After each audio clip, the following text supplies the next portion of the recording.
오늘 성경 본문과 설교 제목은 제가 스스로 찾아낸 것이 아니라 제가 잘 아는 광주 본향교회 윤석희 목사님의 설교를 듣다가 지금 우리 교회 성도들에게 정말로 필요한 말씀이구나, 그런 감동을 받았습니다.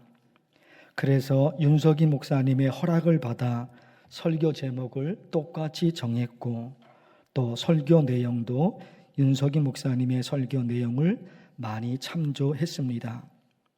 그 목사님이 사도행전을 묵상하다가 특정 장소에 감동을 받았는데, 하나는 다락방이고 또 하나는 셋집입니다.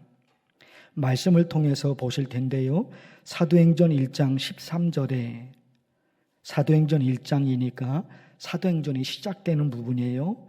들어가 그들이 유하는 어디요? 다락방으로 올라가니. 여기에 다락방이 있습니다.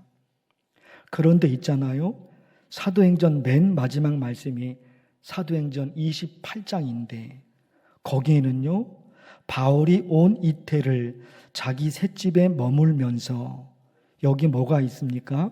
특정 장소 셋집이 있는 거예요. 그러고 보니까 결국 사도행전 말씀은 다락방이라는 특정 장소에서 시작이 되어 셋집이라는 특정 장소로 이어진 것이다, 그렇게 말할 수가 있는 거예요. 사도행전이 시작되는 1장에 특별한 장소 다락방이 있고, 사도행전이 마치는 마지막 사도행전 28장에 특별한 장소 셋집이 있는 거예요. 이게 참 중요한 메시지가 있는 거구나. 윤석희 목사님이 그런 묵상을 했고, 저도 또한 동의하는 내용입니다. 예수님께서 하늘로 올라가시기 전에 제자들에게 땅끝까지 이르러 내 증인이 되라 사명을 주셔요. 그 후 제자들이 예루살렘에서 시작해서 땅끝 이르기까지 하나님 나라 운동을 펼쳐나갑니다. 그게 사도행전 말씀이에요. 사도행전 말씀이 예수님으로부터 받았던 사명, 그 사명을 감당하려고 예루살렘에서 시작이 되어 저 땅끝까지 가거든요. 그게 사도행전 말씀입니다. 그런데 하나님 나라 운동의 핵심 두 축이 다락방과 셋집이었던 거예요. 사도행전이 다락방에서 시작이 되어서 저 셋집으로 이어지거든요. 예루살렘에서 복음 전파를 시작을 해서 저 땅끝까지 이르러 가는 거예요. 그런 선교 역사에, 하나님 운동 펼쳐나가는 그 일에 두 가지 핵심 축이 있는데, 하나는 다락방이고 하나는 셋집인 겁니다. 어떤 의미가 있을까? 다락방에 관한 말씀을 보실 텐데 화면을 보십시오. 1장 13절 보셨죠? 들어가 그들이 유하는 다락방으로 올라가니. 제자들이 평상시에 모였던 다락방이 있는데 제자들이 그 다락방에 모인 거예요. 다락방에서 뭐 했느냐? 14절 말씀이 있죠? 여자들과 예수의 어머니 쭉쭉 뭐 합니까? 맨 마지막에 오로지 어디에? 기도에. 그러니까 이 다락방은 무엇을 말하는 것인가? 거기서 기도했던 거예요. 그러니까 다락방은 기도하는 신앙, 그걸 말하는 거예요. 사도행전 1장이 사도행전의 문을 여는 거잖아요. 그 문이 다락방. 근데 그 다락방에서 그들이 기도했다 말입니다. 마지막 말씀 사도행전 셋집을 말씀을 드렸죠. 보십니다, 여러분. 28장 30절에 바울이 온 이태를 자기 셋집에 머물면서 자기에게 오는 사람을 다 영접하고, 셋집은 자기 집이 아니라 남의 집인데 한 달에 얼마 혹은 1년에 얼마 세를 내면서, 자기 집은 아니에요, 남의 집에서 세를 내면서 남의 집 한쪽에서 사는 곳, 그게 셋집입니다. 바울이 로마로 붙잡혀 가서 재판을 받는데 감옥에 갇힌 상태에서 재판을 받는 것이 아니라 셋집에서 자유롭게 지내면서 재판받는 날에만 법정에 간 거예요. 감옥에 갇혀 있는 게 아니에요. 가택 연금 상태죠. 셋집에서 자유롭게 지낼 수 있는 거예요. 그러면서 재판받는 날에만 법원에 갔단 말입니다. 그러다 보니까 받지 않는 날 평상시에는 자유롭게 사람들을 만날 수 있어서 바울이 새들어 사는 그 셋집에 많은 사람들이 바울을 만나기 위해서 찾아왔던 거예요. 감옥에 갇힌 상태가 아니에요. 셋집에서 지금 바울이 있는 거예요. 사람들이 자유롭게 바울을 만나기 위해서 찾아온단 말입니다. 거기서 바울이 뭐 했느냐? 말씀에 있죠? 31절. 하나님의 나라를 전파하며 주 예수 그리스도에 관한 모든 것을 담대하게 거침없이 어떻게 해요? 가르치리라. 바울이 그 셋집에서 지내고 있는데 자유가 있거든요. 사람들이 찾아와요. 찾아온 사람들에게 사도 바울이 하나님의 나라를 설명합니다. 그리고 예수님이 어떤 분이신지 예수님에 관한 모든 것을 설명하고 가르친 거예요. 그러니 이 셋집에는 어떤 일이 일어난 겁니까? 지금으로 얘기하면 성경 공부가 일어난 거예요. 하나님의 말씀을 듣고 하나님의 말씀을 읽고, 그리고 어떤 때는 이 말씀의 의미가 뭘까? 바울이 가르쳐 주는 거예요. 바울이 가르쳐 주는 거예요. 하나님의 말씀을 읽고 하나님의 말씀을 깊이 연구하고 성경 공부가 이 셋집에서 이루어졌던 겁니다. 이렇게 보면 사도행전 말씀이 다락방이라는 특정 장소에서 시작해서 셋집이라는 특정 장소로 이어졌다. 이 말씀은 초대교회의 성도들의 그들이 있잖아요. 얼마나 많이 기도했으며 얼마나 많이 성경을 연구하고 얼마나 많이 하나님의 말씀을 읽었는지 그것을 말해주는 거예요. 그것을 말해주는 거예요. 다락방에서 기도합니다. 그리고 셋집에서 하나님의 말씀을 배웁니다. 하나님의 말씀을 읽고 그 말씀의 의미를 깊이 찾아가는 거예요. 하나님을 믿는 우리가 어떤 신앙으로 살아야 할까? 늘 이게 우리의 주제잖아요. 우리가 믿는 게 세상을 믿는 게 아니라 신을 믿거든요. 신을 믿어요. 창조주 하나님을 믿어요. 우리잖아요.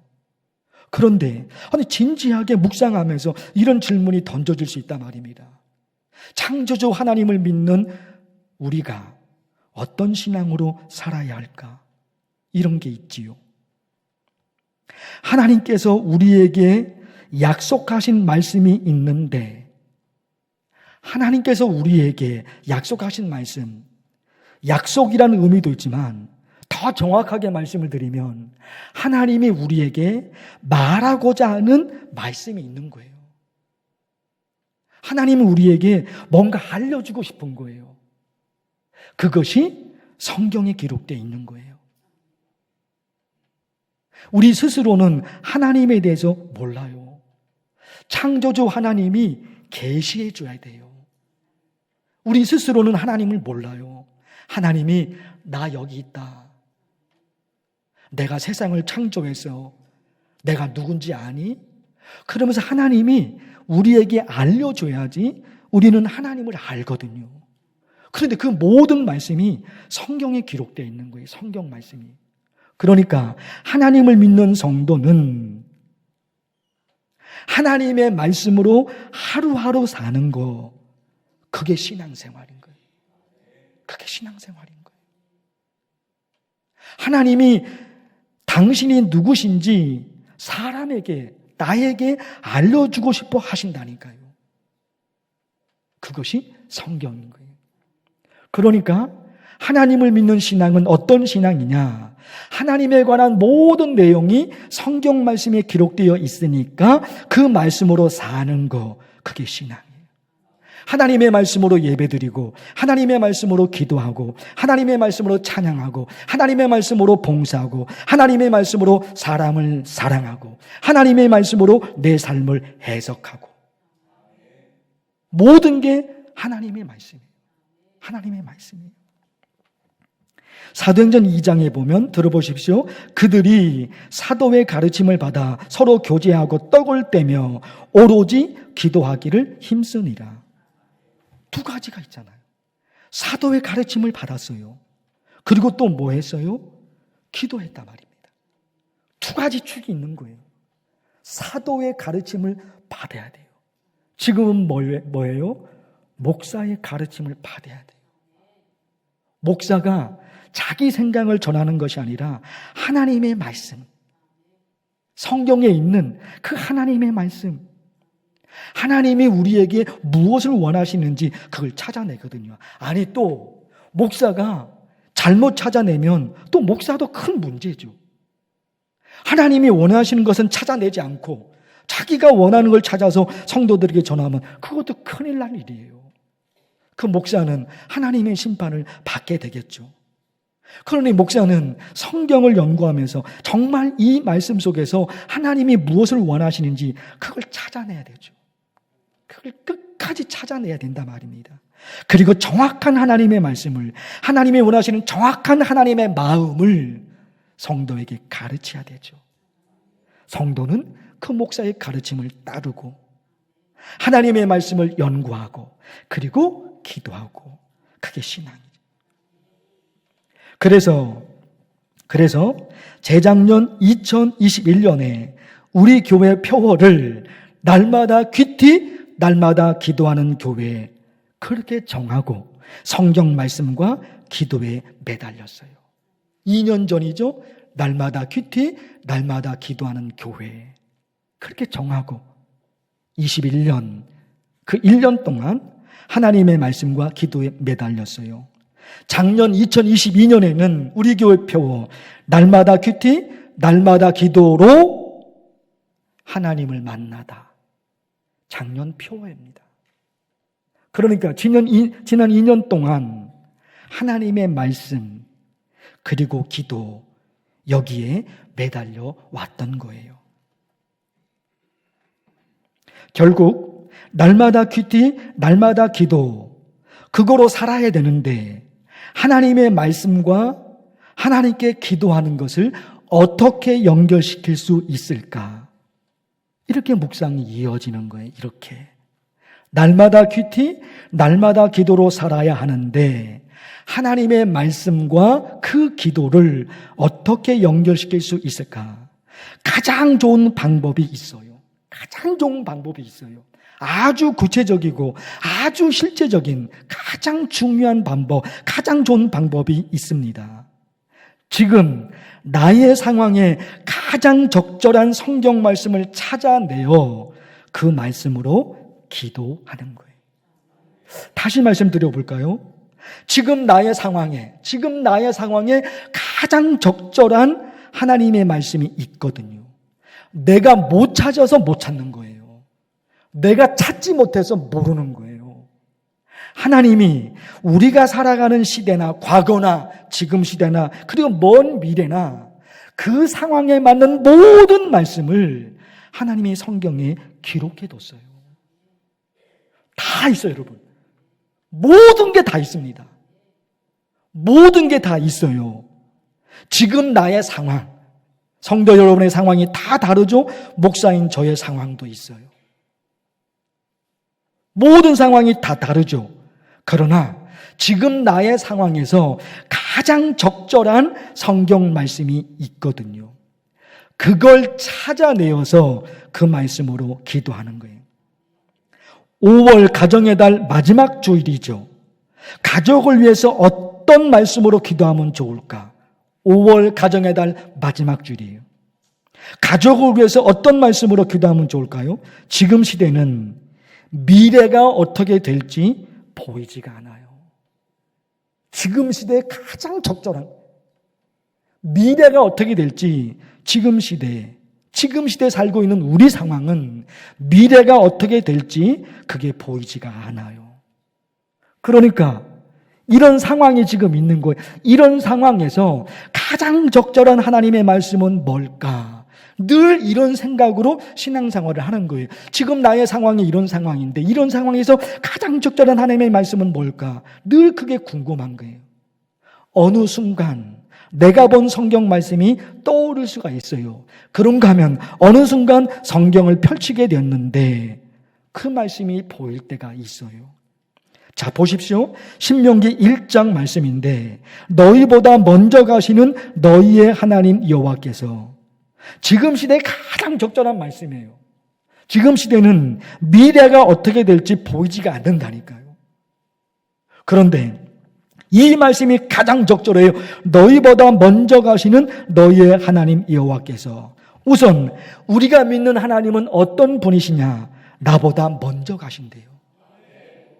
이게 중요한 거예요. 신명기 1장에서 하나님은 어떤 분이신가를 지금 말씀해 주고 있는 거예요. 근데 하나님은 언제나 나보다 먼저 가세요. 나보다 먼저 가셔서 뭐 하십니까? 장막 칠 곳을 찾으시고, 장막 칠 곳을 내가 찾아야 되죠. 내가 살 집을 내가 찾아야 되죠. 뭘 먹고 살아야 되는지 내가 찾아야 되죠. 찾을 수 있지요. 그러나 앞이 보이지 않을 때는 찾을 수가 없어요. 앞이 보이지 않을 때는 찾을 수가 없는 거예요. 그런데 이 말씀은 너무나 기가 막힌 하나님의 말씀이에요. 하나님이 나보다 먼저 가셔서 내가 살 수 있는 환경을 하나님이 먼저 찾으신대요. 이런 말씀이 있는 거예요. 그러니 여러분, 지금 시대에 가장 적절한 하나님의 말씀이 신명기 1장의 말씀이거든요.